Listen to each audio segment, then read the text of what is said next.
The door opened, and a homeless teenager walked into my bookstore. 16 years old, dirty clothes, worn backpack. She asked if I was hiring. I should have said no, but when I looked at her face, I froze. She looked exactly like someone I knew, someone I hadn't spoken to in 2 years. And when she told me her mother's name, my heart stopped because I knew that name. I knew it from 17 years ago. I hired her on the spot, gave her a place to sleep. But I didn't tell her why. Because if what I suspected was true, if this girl walking into my store wasn't just a coincidence, then everything was about to change for her, for me, and for the person who'd cut me out of their life 2 years ago. The person whose face I saw every time I looked at this girl. What I discovered in the next weeks would force me to make an impossible choice. My name is Evelyn, and this is my story. We're creating a community of people who know that our best chapters can happen at any age. Now back to the story. It was a Tuesday in November when everything changed.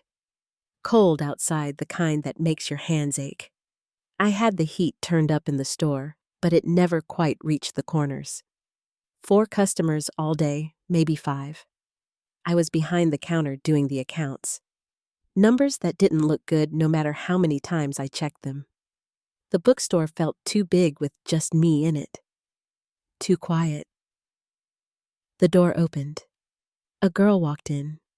Teenage, maybe 16 or 17, thin in a way that said she hadn't been eating enough. Her backpack hung off one shoulder, worn at the seams.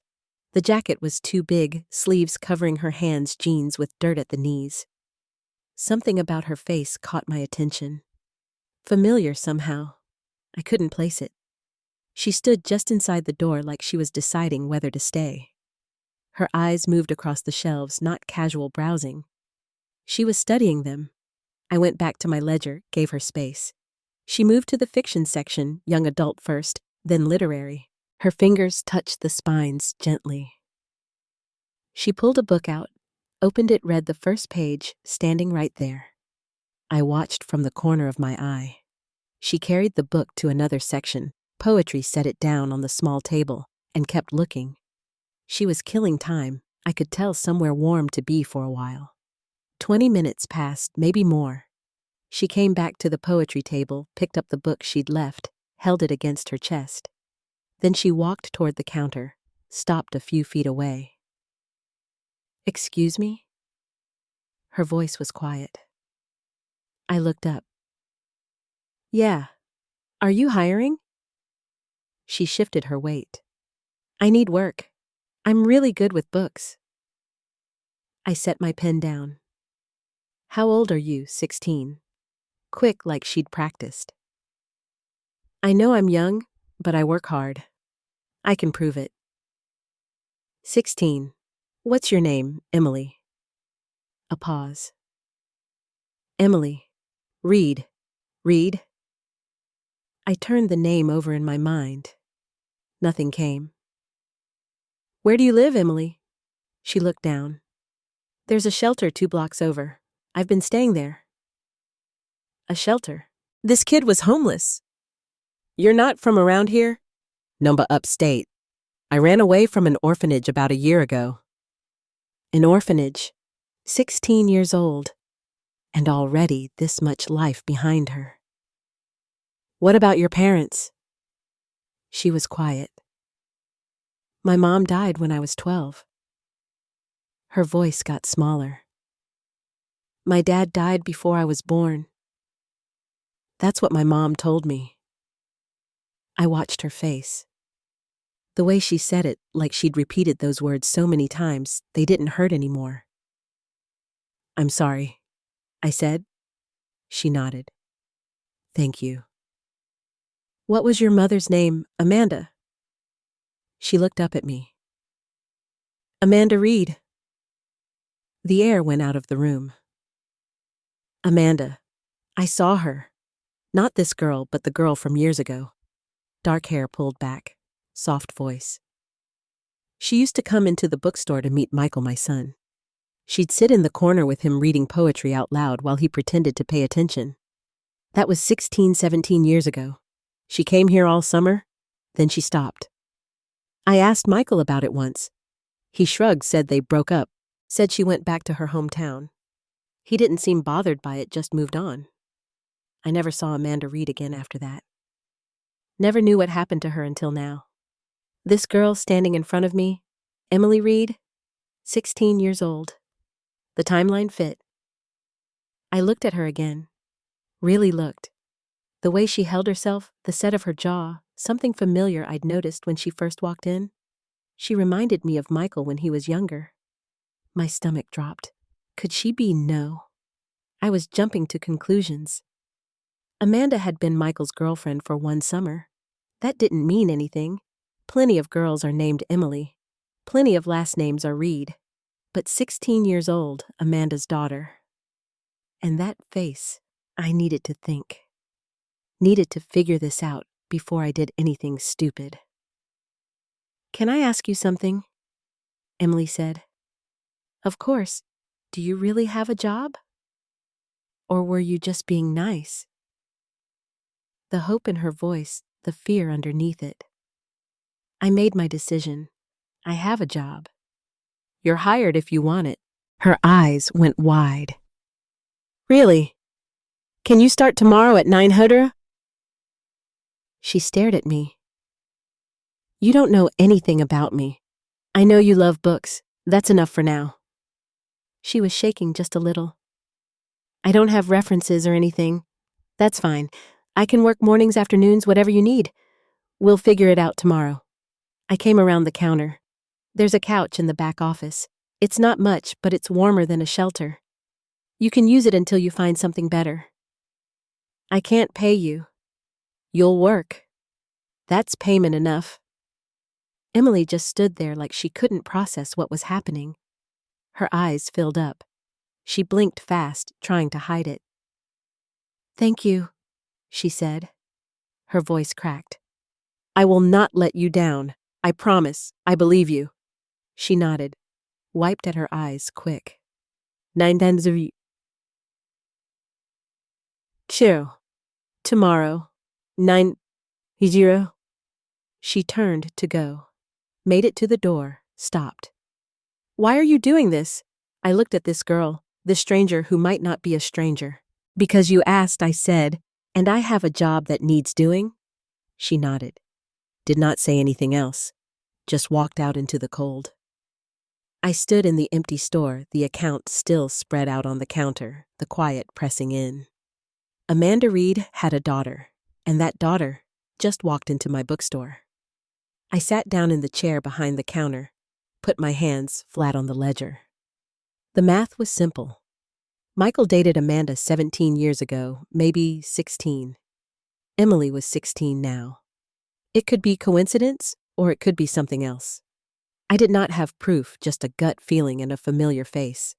That was not enough to go making accusations, was not enough to call anyone or make a scene. But tomorrow, Emily would come back. Tomorrow, I could start asking the right questions, careful questions, see what I could learn. Tonight, I just sat there in the bookstore that had been mine and Robert's for 42 years. The bookstore that was only mine now. And I wondered if maybe, just maybe, I was not as alone as I thought. She showed up at 8:45 the next morning. I was unlocking the front door when I saw her coming down the sidewalk. Same worn backpack, different jacket, but just as oversized. Her hair was pulled back in a ponytail. She walked fast, like she was afraid I had changed my mind. Good morning, I said. Good morning. She stopped on the sidewalk. I am not too early, am I? Not at all. Come on in. She followed me inside. I turned on the lights, the overhead fixtures flickering before they caught. The store looked better in the morning, light coming through the front windows, dust motes floating in the air. Have you had breakfast? I asked. She hesitated. I am fine. That meant no. There is a coffee shop next door. Go get yourself something. Tell Tony I sent you. He will put it on my tab. I do not need. You cannot work on an empty stomach. Go. I will be here when you get back. She went. I used the time to clear off the desk in the back office. Moved boxes of inventory. The couch was old, the cushions sagging, but it was clean. I found a blanket in the storage closet, a pillow that smelled like mothballs but would do it. Emily came back 15 minutes later with a coffee and a muffin wrapped in paper. "Thank you," she said. "I will pay you back when I get paid. Do not worry about it." I spent the morning training her how to work the register, how the shelves were organized, fiction, alphabetical by author, nonfiction, by subject. The poetry section, in the back corner where the light was best. She learned fast, asked good questions, wrote things down in a small notebook she pulled from her backpack. "Do you get a lot of customers?" she asked. "Not like we used to. People buy books online now." "That is sad." "It is what it is." She ran her hand along a shelf of hard covers. "These are beautiful, though. You cannot get this from a screen." I liked her already. By lunch, I let her handle the register while I did inventory in the back. I watched through the doorway. She was careful with the customers, polite. She recommended books to a woman looking for something for her daughter. During a slow stretch in the afternoon, I found her sitting on the floor, in the poetry section, her notebook open. She was writing something, then crossing it out. "What are you working on?" I asked. She looked up, startled. "Nothing, just..." She closed the notebook. "Stories, I guess. You write. Sort of. It is stupid. It is not stupid." She shrugged. "Books were kind of my friends when I was younger. When things got bad at home." I sat down on the step stool near her. "What happened at home, Emily?" She was quiet for a long time, picked at the edge of her notebook. "My mom had problems," she finally said. "Drugs mostly. It started after I was born. I do not really remember a time before it. I'm sorry. I took care of her. When I was old enough, 10 maybe, I would find her passed out on the couch or in the bathroom. I got good at hiding things from the neighbors making excuses." She said it flat, like she was reading from a list. "That is a lot for a kid to handle. I did not have a choice." She looked up at me. "I found her when she died. I was 12. Came home from school and she was in the bathroom. I called 911, but she was already gone." My chest tightened. "Emily, it is okay. It was 4 years ago." She closed her notebook. "After that, it was foster care. Then the orphanage. That place was awful. Cold. They did not care about us. We were just numbers. So you left?" "Yeah. Last year I turned 15 and I just walked out. Been on my own since." She said it like it was simple. Like being homeless at 15 was just another thing that happened. I understood loss. I understood loneliness. It hit me then. Sitting on that step stool in the poetry section. Emily's story settling into my bones. I had been alone too. 2 years ago, my world fell apart. Robert died on a Thursday morning. Heart attack. Sudden, no warning. I woke up and he was already gone in the bed next to me. Just gone. We had been married 42 years. Built this bookstore together from nothing. It was ours. Every shelf, every book, every creak in the floorboards. The funeral was small. Robert did not have much family left. Michael came. My son, but he stayed in the back. Spent half the service on his phone. Left right after without saying much. I spent 3 months in a fog running the store because I did not know what else to do. The apartment upstairs felt too big without Robert. The silence pressed down on everything. Then Michael showed up one afternoon. He had a business plan, subscription boxes, curated products for young professionals. He needed $400,000 to get started. He wanted me to sell Bennett books. "Think about it, Mom," he said. "This place barely breaks even. You are working yourself to death for what Dad is gone. You do not need to keep doing this. I stared at him. This store is all I have left of your father. It is a building. It is inventory. Dad would not want you struggling. I am not selling. His face changed. Got hard. You are choosing this over helping your own son. I am not choosing anything. I am keeping what your father and I built. Dusty books over your son's future. Got it, Michael. Forget it. He stood up, grabbed his coat. Do not expect me to be around to watch you struggle. I am done. He left. Did not call. Did not visit. 2 years of silence. I lost Robert. Then I lost Michael by his own choice. I ended up completely alone, just like Emily. We both lost the people we loved. Both ended up with nobody. I looked at her sitting there on the floor. This kid who had survived things she should not have had to survive. And I saw the timeline clear as day. Michael and Amanda dated 17 years ago, maybe 16. Emily was 16, now born after Amanda left. It could be nothing, or it could be everything. I needed proof, real proof, before I did anything that could not be undone. That night, after Emily went to sleep on the couch in the back office, I sat at the computer upstairs, searched for DNA tests, found a company that did ancestry matching, ordered 2 kits. They arrived 3 days later. Emily was restocking the young adult section when I brought them downstairs. Hey, I said, I got something kind of random. She turned around. What is that? I held up the boxes. Ancestry DNA kits. I read this book about genetics a few weeks ago. Got me curious about my family tree. I ordered 2 by accident. Want to try it with me? She looked at the box. Really could be fun. See where our families came from. I do not know much about my family. Just my mom. That is okay. It might show you something interesting. She shrugged. Sure, why not? We opened the kits at the counter, read the instructions together. The process was simple. Swab your cheek seal, the tube, mail it back.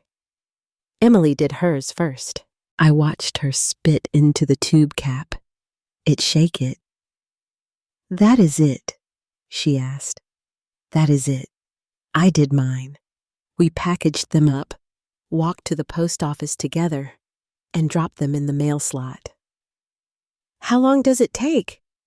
Emily asked. 3 weeks, maybe 4. That is a long time. Good things take time. She smiled. First real smile I had seen from her. We walked back to the bookstore in the November cold.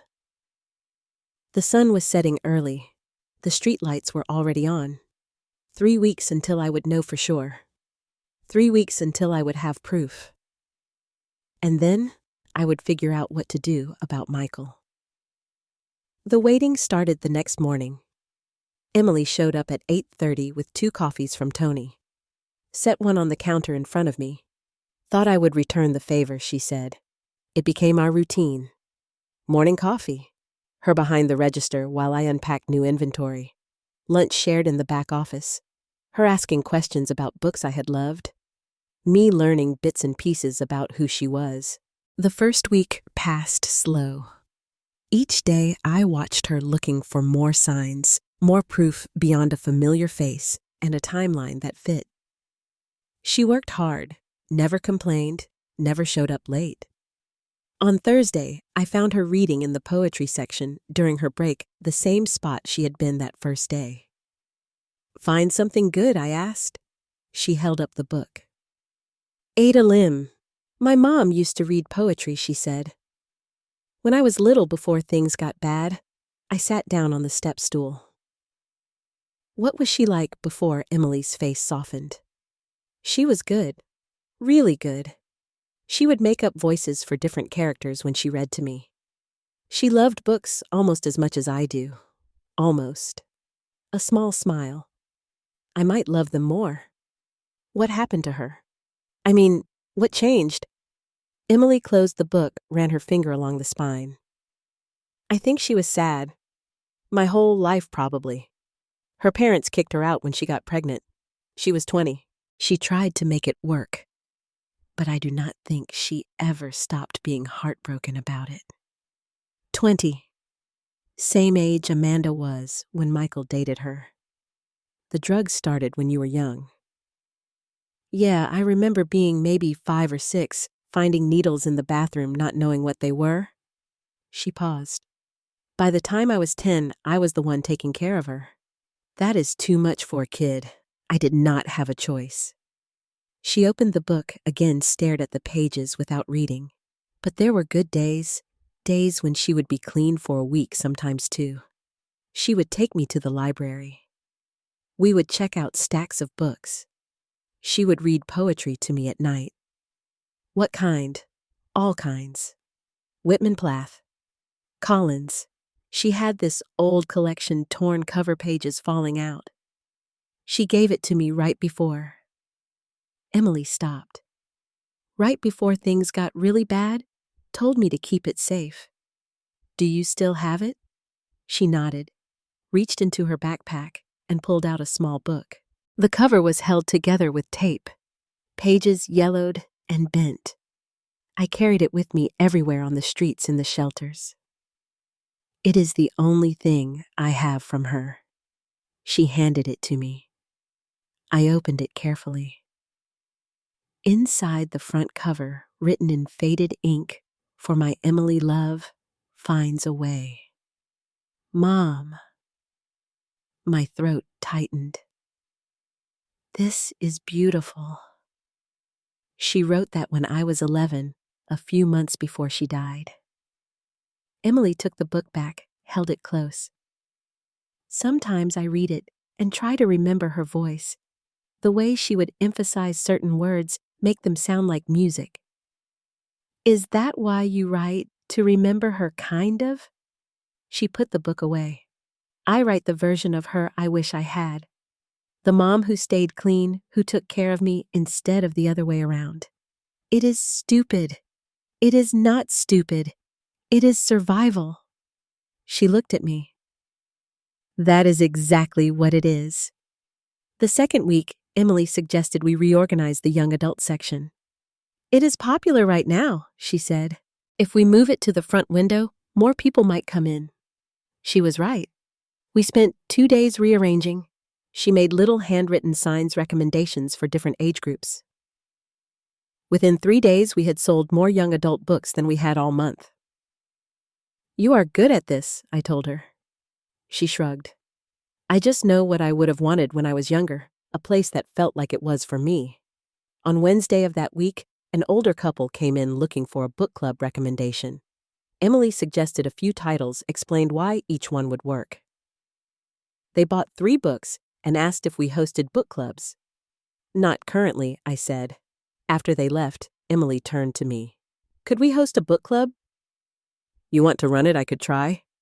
Once a month, maybe we could use the space in the back. Let's do it. Her whole face lit up. Really? Really? She threw herself into planning, made flyers, posted them around the neighborhood. By Friday, 6 people had signed up. I watched her with customers that week. She had a way with people, made them feel seen. An older man came in looking for something to read to his grandson. Emily spent 20 minutes with him, pulling books, explaining why each one mattered. You remind me of my daughter, he said when he left. She used to love books like this. Emily smiled, but after he left, she got quiet. You okay? I asked. Yeah, she restocked a shelf. It is just weird, people being nice. You are not used to it. On the streets, you learn pretty fast who to trust. Most people look through you like you are not there. She paused. In the shelters, it is worse. Everyone is so angry, so tired. You keep your head down and stay out of the way. What was the worst part? She thought about it. The fear, I guess. never knowing if someone was going to hurt you, take your stuff. I slept in doorways sometimes, library bathrooms, anywhere that felt safe for a few hours.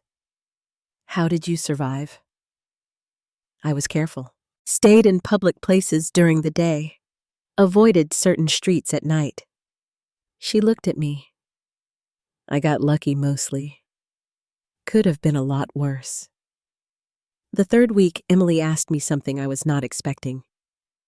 Why are you doing this? We were closing up counting the register. Doing what? Helping me. Letting me stay here. You do not know me. I am getting to know you. But why? Most people would have said no. Sent me back to the shelter. I stopped counting. Looked at her. Do you want the truth? Always. I was alone for a long time before you walked in here. This store felt empty. I felt empty. I folded a $20 bill, added it to the stack. You reminded me what this place was supposed to be. A place where people who love books can find each other. She was quiet for a moment. I keep waiting for you to change your mind. Tell me to leave. I am not going to do that. People always leave or I leave. That is how it works. Not this time. She nodded. Did not look convinced. That weekend, I started checking the DNA website multiple times a day, refreshing my email every 15 minutes. The results posted on a Monday morning, 3 weeks and 2 days after we had mailed the samples. I saw the notification on my phone while Emily was restocking the mystery section. My hands shook when I opened my laptop. There it was, clear as day. Granddaughter, match Emily Reed. I stared at the screen, read it again. Again. She was Michael's daughter. I printed the results. My printer jammed twice before it worked. Emily. My voice sounded strange. She came around the corner. Yeah, can you come here for a second? She walked over, looked at my face. What is wrong? The DNA results are in. Oh, she brightened. What did we get? I pulled up the website on the laptop, turned it toward her. Look at this. She leaned in, read the screen, her face changed, confused first, then shocked. Grandmother match. She looked at me. I do not understand. How is this possible? I took a breath. I have a son. His name is Michael. He is 38. She stared. 17 years ago, he dated your mother, Amanda Reed. That summer, she used to come here to meet him. Then she left. Went back to her hometown. I never saw her again. Emily's mouth opened-closed.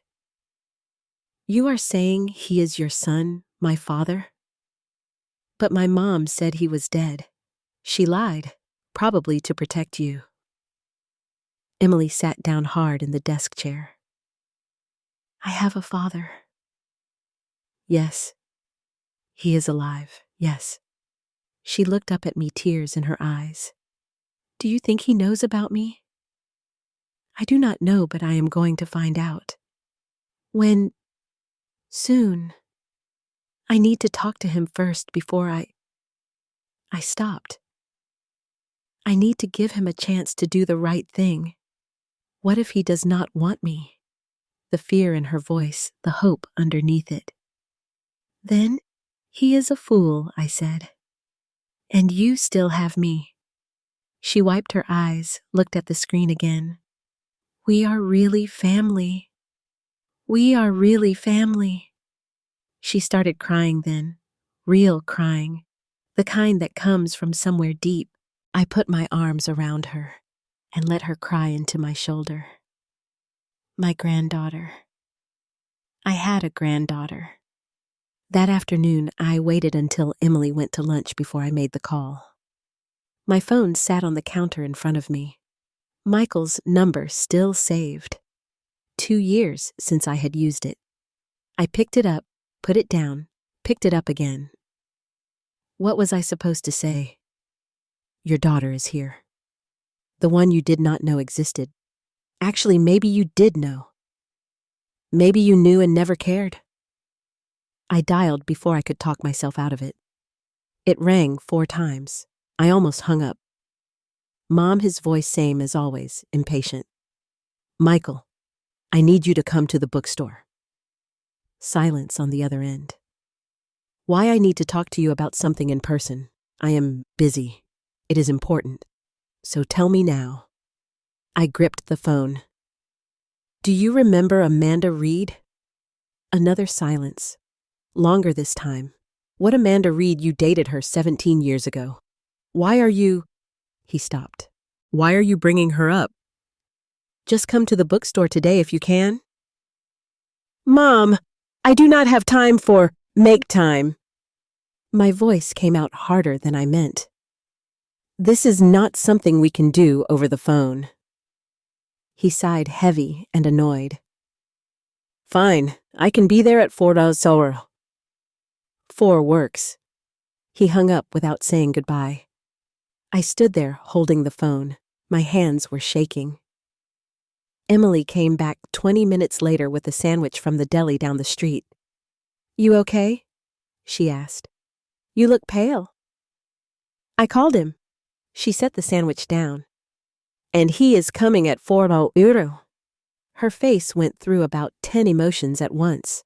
Hope, fear, excitement, dread. Should I be here? She asked.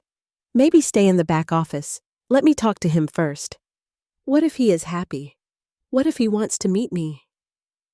The hope in her voice killed me. Let us just see what he says. 4:00 came too fast and not fast enough. Emily disappeared into the back office 15 minutes early. I heard her pacing the floor, creaking under her feet. At 4:03, Michael walked in. He looked the same. Same haircut, same expensive jacket. He glanced around the store like he was seeing a stranger's business, not the place he grew up in. Mom. A nod, not a hug. Michael, thanks for coming. You said it was important. He stayed near the door. So what is this about Amanda Reed? I locked the front door, flipped the sign to closed. We should sit. I would rather stand. Fine, we would do it his way. Amanda had a daughter, I said. 16 years old. Her name is Emily. His face did not change. Okay. And she is your daughter. Now his face changed. That is not possible. It is possible. It is true. Amanda and I broke up. She left. She left because she was pregnant with your baby. Michael shook his head. No, she would have told me. Would she? Or would she have been too scared, too hurt? He looked away, jaw tight. This is insane. I pulled the DNA results from under the counter, unfolded them, set them in front of him. These are DNA test results. Emily took one. I took one. She is my granddaughter, which makes her your daughter. He stared at the paper. I watched his eyes move across the words, the numbers, the match percentage.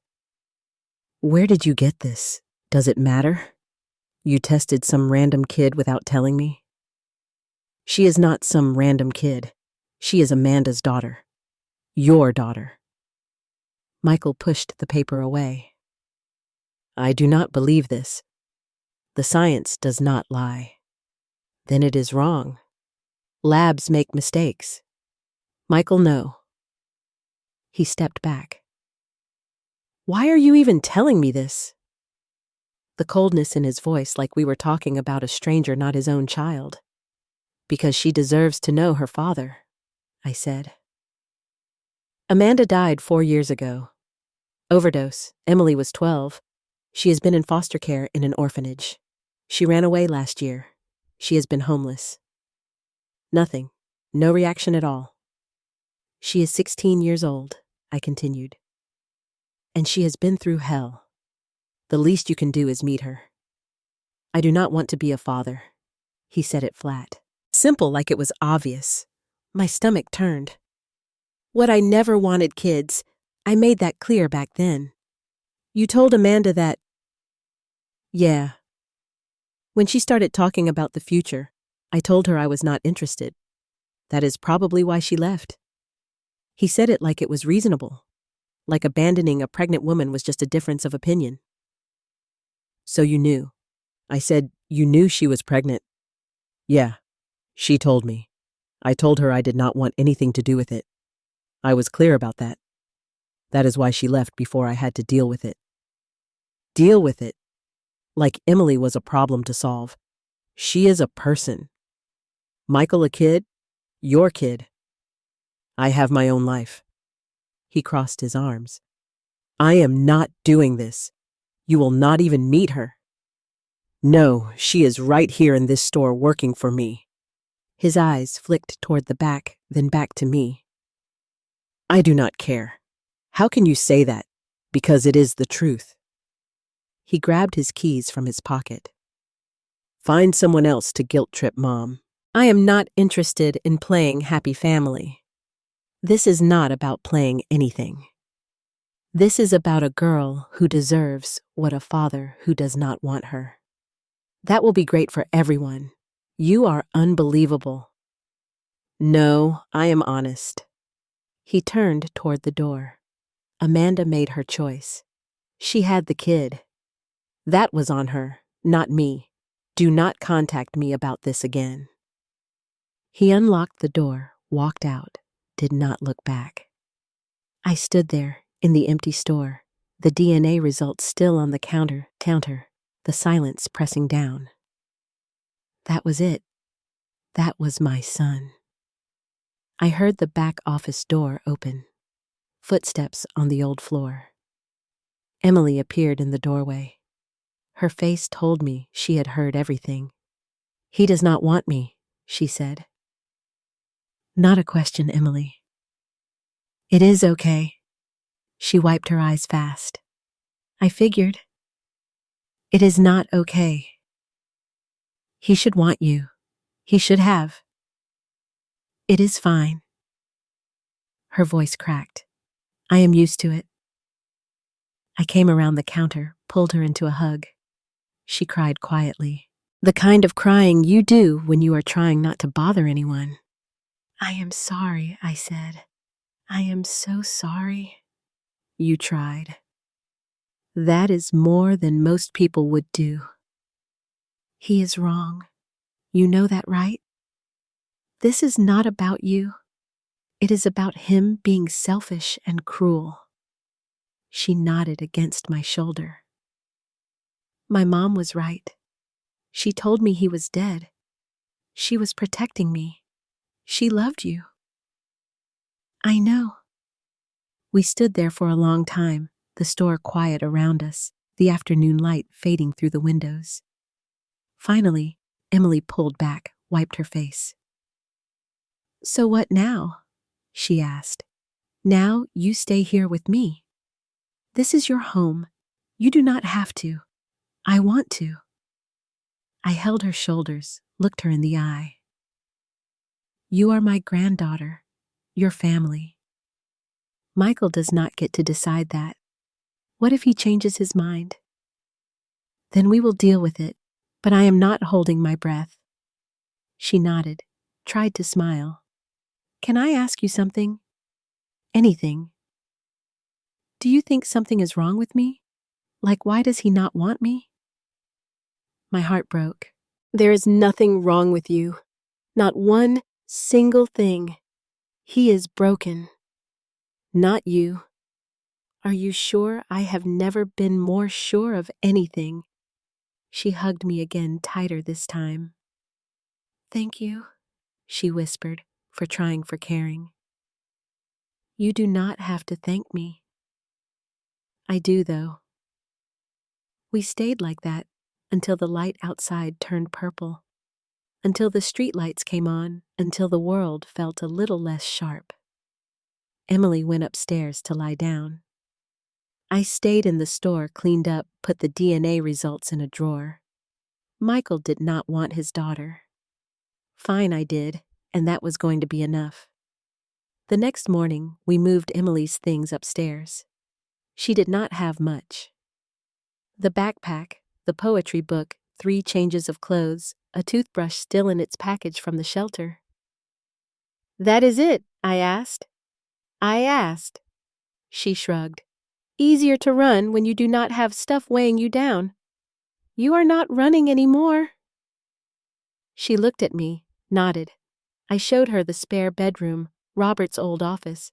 I had cleared it out the week before. Put fresh sheets on the bed, hung curtains. "This is mine," she asked. "All yours?" She set her backpack on the bed, ran her hand along the quilt. "I have not had my own room since I was 12. "Well, you have one now." That night, I heard her moving around at 3 near Messieurs in the morning. Found her standing in the kitchen. "Cannot sleep?" I asked. Not used to it being quiet or warm. She poured herself water. "At the shelter, there is always noise, people coming and going, door slamming. You will get used to it."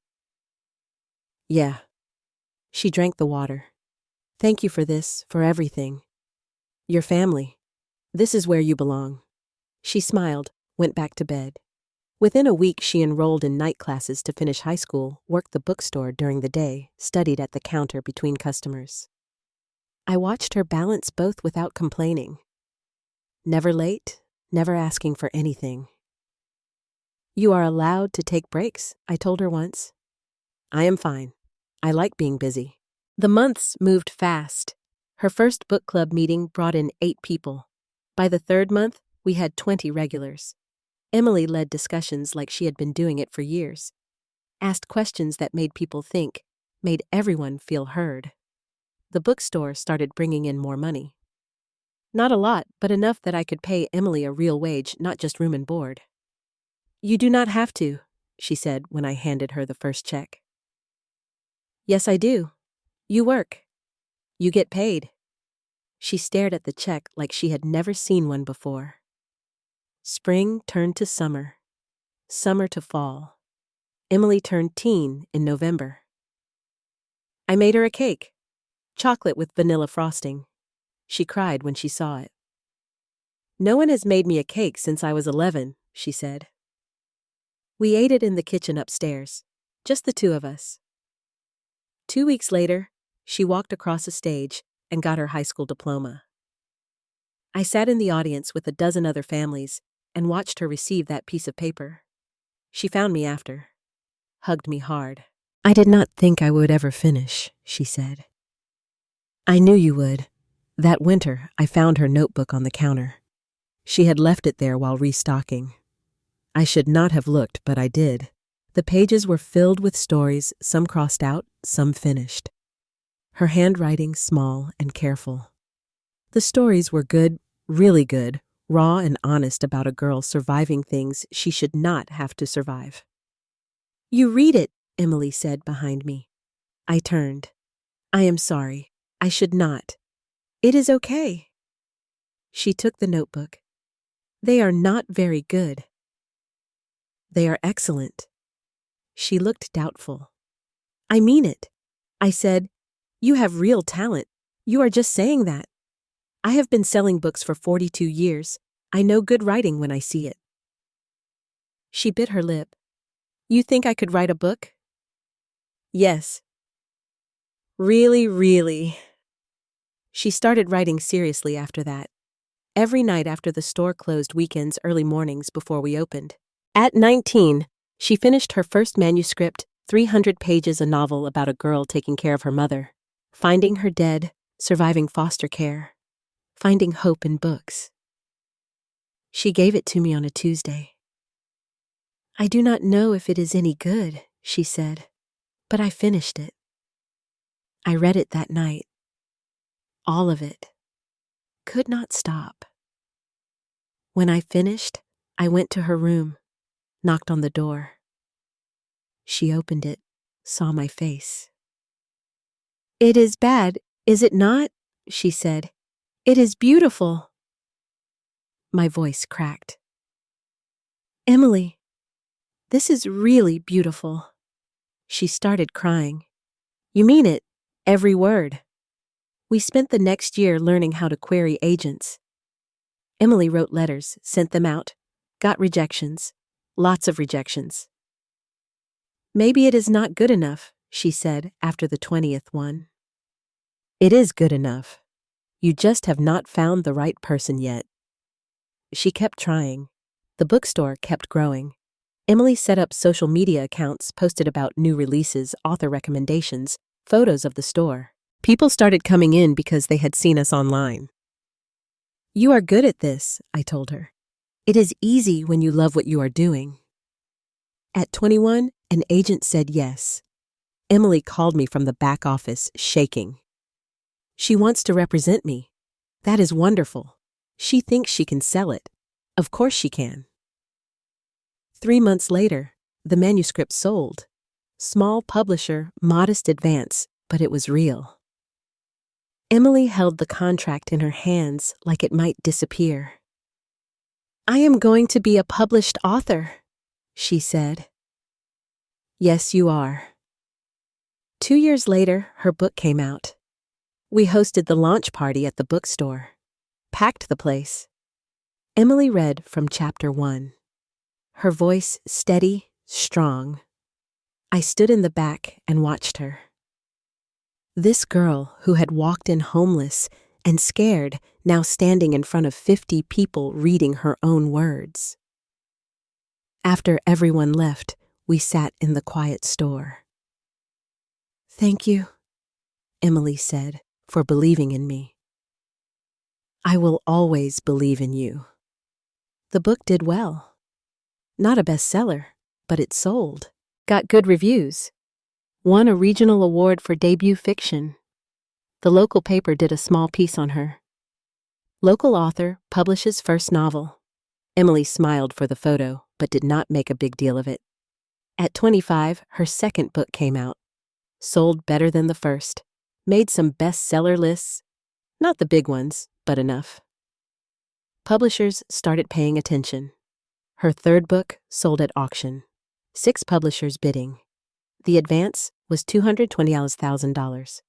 Emily came upstairs that day, sat at the kitchen table, put her head in her hands. You okay? I asked. I do not know what to do with this much money. Save some, invest some, buy yourself something nice. I want to give some to the bookstore. No. Why not? Because you earned that. Your words, your work. You gave me everything, she said. Let me give something back. We compromised. She helped with repairs. New shelves updated the heating system, things the store had needed for years. The bookstore thrived. Emily thrived. We fell into rhythms. Morning coffee at this kitchen table before opening. Book talk during slow afternoons. Dinner together most nights. She would tell me about her writing. I would tell her about customers, about Robert in the early days of the store. 10 years passed like that. Emily grew from a scared 16-year-old into a confident 26-year-old woman. She was kind, talented, strong in ways that still surprised me. But sometimes I would catch her staring out the window. A look on her face I recognized. What are you thinking about? I asked once. Nothing. Emily, she sighed. Do you think he ever thinks about me? Michael always. Michael in the background. I do not know. I wonder what it would be like having a father. You do not need him. I know, but sometimes She trailed off. Never mind. You are allowed to want that. It is stupid. It is human. She never brought it up again. But I knew it was there. That ache for something she had never had. We had built something good together. Something real. But part of her still carried that wound. The father who did not want her. I hoped time would heal it. I was wrong. Things stayed quiet for a few months after that. Emily kept writing. The bookstore kept thriving. We had our morning coffee, our evening talks, our life together. I stopped worrying about Michael. He had made his choice 10 years ago. As far as I knew, he had forgotten we existed. I should have known better. One morning, Emily came down to breakfast with her phone in her hand and a smile on her face. "Look at this," she said. "Someone from that online literary magazine interviewed me last month. I forgot it was coming out today." I took the phone, read the headline. From homeless teen to best-selling author, Emily Reed's inspiring journey. There was a photo of Emily in the bookstore, surrounded by shelves, smiling. The article told her whole story. Amanda, the drugs, finding her mother dead, foster care, the orphanage, running away a year on the streets, then finding Bennett books, finding me. It mentioned the $220,000 advance, her rising career, how she had been raised by her grandmother, Evelyn Bennett. "This is good," I said, but my stomach tightened. "They want to do a podcast interview next month?" Emily said. "Is not that crazy?" "That is wonderful." She took her phone back, scrolled through comments, people congratulating her, saying her story inspired them. I drank my coffee, tried to ignore the feeling in my gut. The message came 2 days later. Emily was restocking the poetry section when her phone buzzed. She pulled it out, stared at the screen. Her face went pale. "What is it?" I asked. She did not answer, just kept staring. I walked over. "Emily." He messaged me. Her voice was barely a whisper. "Who, Michael?" "My father." My blood went cold. "What?" She held up the phone. I read the message. "Hi, Emily. I am Michael Bennett. I am your father. Your grandmother told me about you a few years ago, and I was not ready then. I was wrong. I have regretted it every day since. I would like to meet you if you are willing. I am so sorry." I handed the phone back. "Do not answer that." "What?"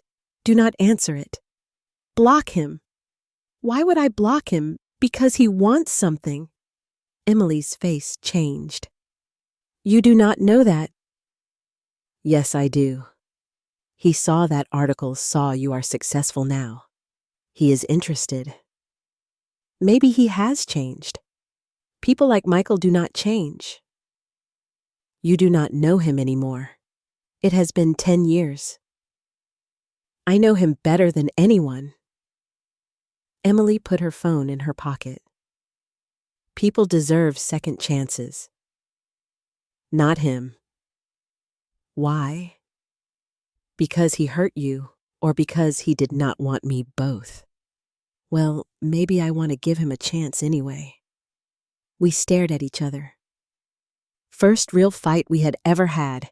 "If you do this," I said, "he is going to hurt you. Or maybe he is genuinely sorry.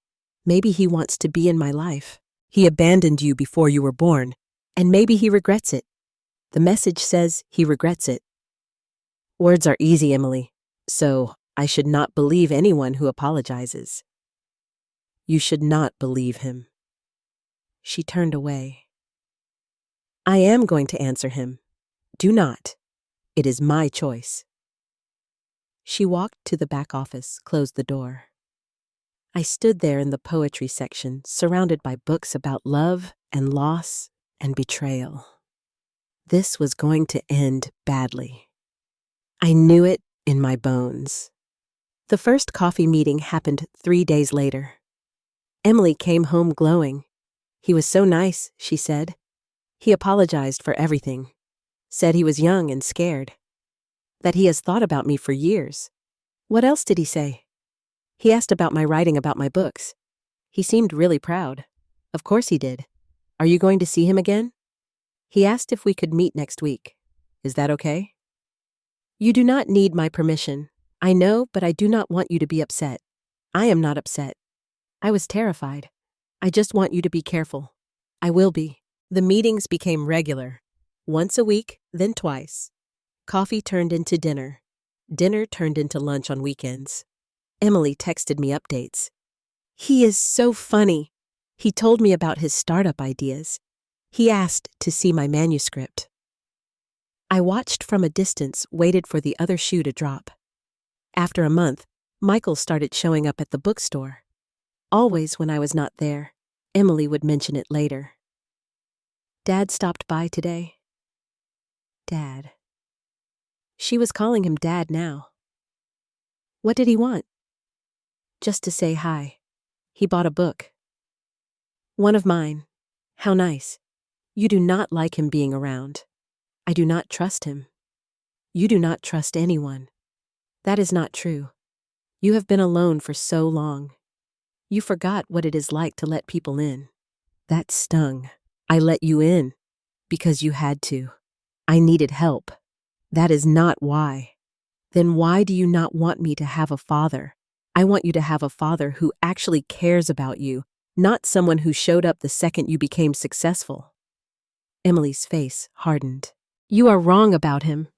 I hope I am, but I was not. 2 months in, Emily mentioned Michael to her literary friends, brought him to a book signing. He charmed everyone, told stories, made people laugh. I watched him work the room, saw how he positioned himself next to Emily, how he mentioned being her father to anyone who would listen. He is really proud of you, one of Emily's friends told me. Is he? After 3 months, things shifted. Emily came home from dinner with Michael. Quiet, thoughtful. Everything okay? I asked. He told me about a business opportunity. There it was. What kind of opportunity? Subscription boxes, he says. The market is coming back. Better than it was 10 years ago. The same pitch word for word. How much does he need? Emily looked surprised. How did you know he needs money? Lucky guess.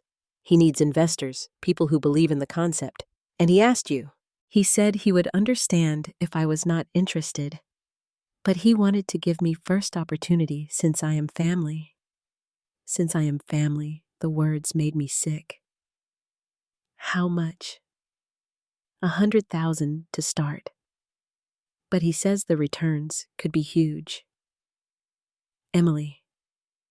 I know what you are thinking, but he showed me the business plan. It is solid. Do not give him money. It is my money. I know, but please do not do this. He is my father. He is a con artist. Stop. Emily stood up. You never wanted me to have a relationship with him. You are trying to sabotage this. I am trying to protect you. From what? From having a parent who actually wants me. He does not want you. He wants your money. You do not know that. Yes, I do. No, you just cannot stand that someone besides you cares about me. That is not fair. Neither is this. She grabbed her coat. I am going for a walk. She left. I sat at the kitchen table, hands shaking.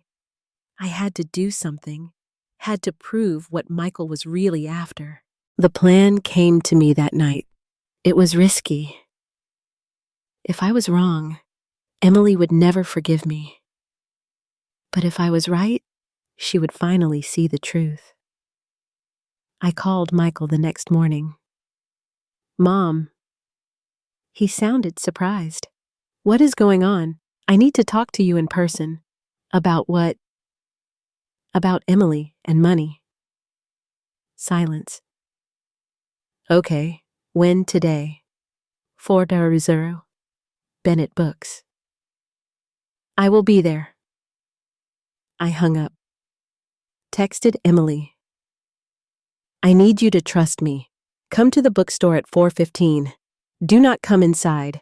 Wait in the back office. Just listen. Please. She texted back an hour later. What is this about? Please just do this one thing for me. Fine. At 3:45, I closed the store early, locked the front door.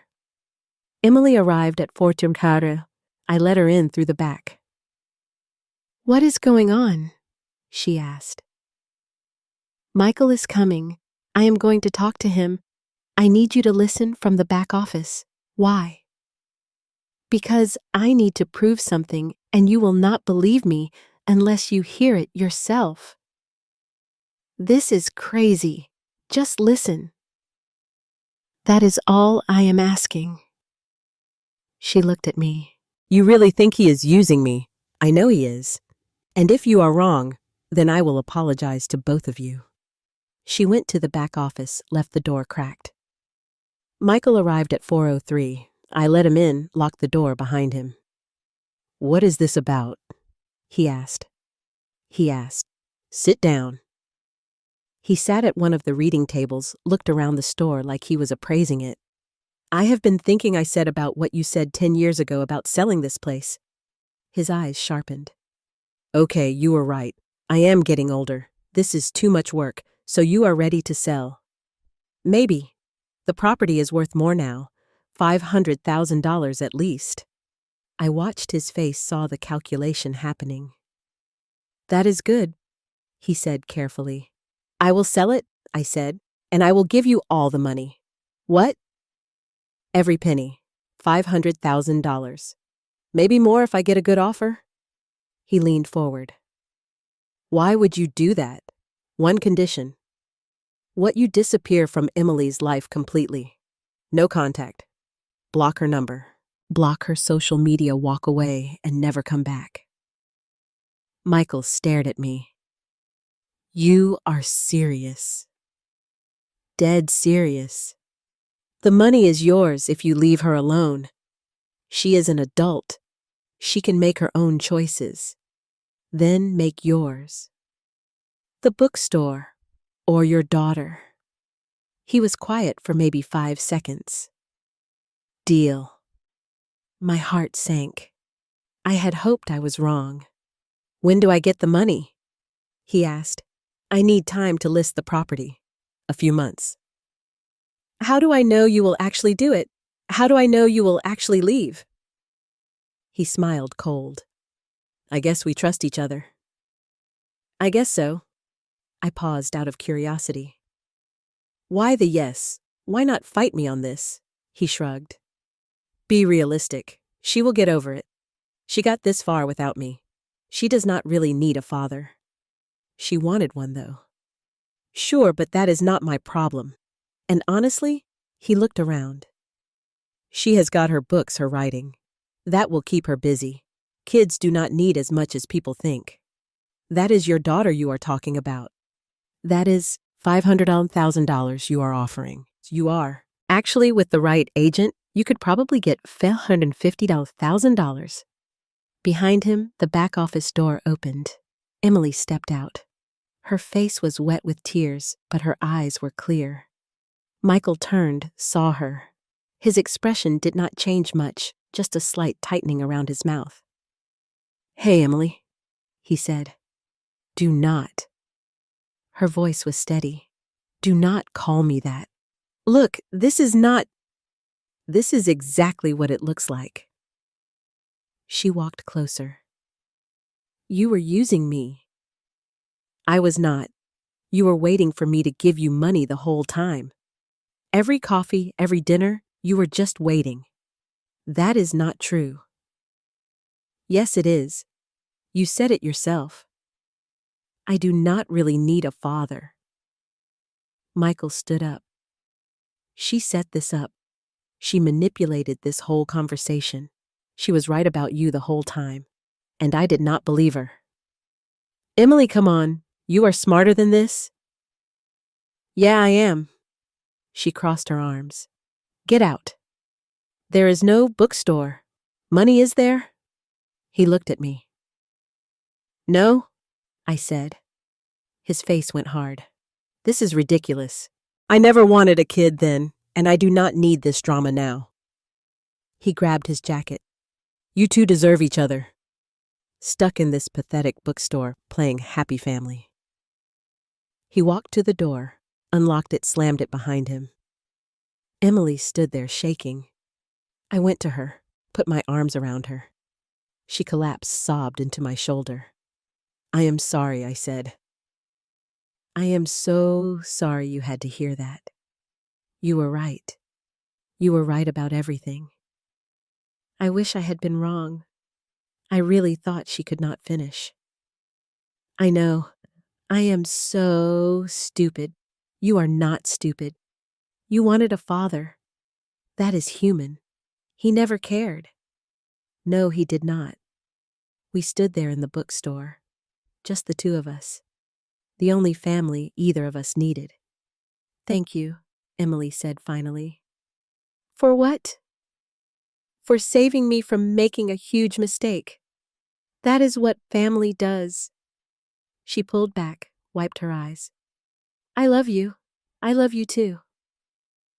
Outside, the streetlights came on. The world kept turning. But inside, Bennett Books, we had everything we needed. A year passed. We did not hear from Michael. Not a word. Emily blocked his number, blocked his social media. He was gone from our lives like he had never been there at all. Good riddance. Emily's third novel hit the bestseller lists in the spring. Not just the small ones, the big ones. The Wall Street Journal Publishers Weekly. Her face on displays in bookstores across the country. We celebrated with takeout Chinese food in the apartment. Just the two of us, the way we liked it. This is insane, Emily said, scrolling through her phone. People are actually reading my book. Of course they are. It is brilliant. She smiled. Set the phone down. I am working on something new. Another novel. A memoir. About us. About the bookstore. About finding family when you least expected. My throat tightened. Yeah, if that is okay with you. More than okay. She started therapy that summer twice a week. Working through the abandonment, the rejection, all the years of hurt. It helps, she told me once talking about it. Good. That is good. Bennett Books kept thriving. We hosted more events, book clubs, author readings. Young writers started showing up, kids from foster care, teenagers who had aged out of the system. People who reminded me of Emily at 16. She mentored them, sat with them in the poetry section, read their work, told them they had talent, gave them hope. You are good at this, I told her. I remember what it felt like having no one believe in you. At 76, I was still running the store. My hair had gone completely gray. My hands ached in the mornings, but I showed up every day, opened the doors, made the coffee. Emily had moved into her own apartment a few blocks away. She decorated it with books, framed covers of her novels on the walls. But she came to the bookstore every morning. We still had our coffee together, still talked about books, still lived the rhythms we had built over 12 years. Her fourth book came out in the fall. I opened it to the dedication page, to Evelyn, who gave me home, family, and stories. I cried right there at the counter, did not even try to hide it. By December, we were planning the Christmas event, Emily's latest novel, a reading and signing. We decorated the store, lights in the windows, garland on the shelves. It looked like something from a movie. The night of the event, people packed the place, standing room only, customers I had known for years, new faces who had discovered us online, young writers Emily had mentored, friends from her writing community. Emily stood at the front, read from chapter 3, her voice clear and strong. I stood in the back, watched her command the room. This woman who had walked in 12 years ago with nothing but a worn backpack and a desperate hope. She had built this her career, her life, her confidence. After everyone left, we cleaned up, stacked chairs, swept the floor, put the garland back in place. I made tea in the back office, brought out 2 cups. We sat in the reading chairs by the window, the street outside dark except for the streetlights, the store warm and quiet around us.